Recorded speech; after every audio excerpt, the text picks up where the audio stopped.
ყოველდღე შემწვარი საჭმლის ჭამა არ არის რეკომენდებული რამდენიმე მნიშვნელოვანი მიზეზის გამო. მაღალი კალორიების შემცველობა, შემწვარი საკვები ხშირად ძალიან ბევრ კალორიას შეიცავს, რადგან ზეთი, რომელშიც ის მზადდება, ენერგიულად მდიდარია. ეს იწვევს წონის მომატებას. თუ ხშირად მიიღებ ტრანსცხიმები და არაჯანსაღი ცხიმების შემწვარ პროდუქტებში ხშირად გვხვდება ტრანსცხიმები, რომლებიც უარყოფითად მოქმედებს გულსისხლძარღვთა სისტემაზე.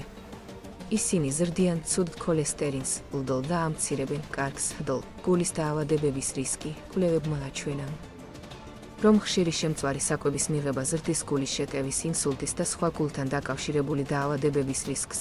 კუჭ-ნაწლავის პრობლემები, შემწვარი საჭმელი ძნელად მოსანელებელია და ხშირად იწვევს გულისრევას, გაბერილობასა და მჟავიანობას. განსაკუთრებით თუ გაწუხებს კუჭი ან რეფლუქსი. ყოველდღე მისი მიღება ძალიან დამაზიანებელია. კარცინოგენები, ზეთის ხშირი გამოყენება ერთსა და იმავე ტემპერატურაზე იწვევს აკრილამიდის და სხვა კარცინოგენების წარმოქმნას, რაც უკავშირდება კიბოს რისკს, შაქრიანი დიაბეტის და მეტაბოლური სინდრომის რისკი.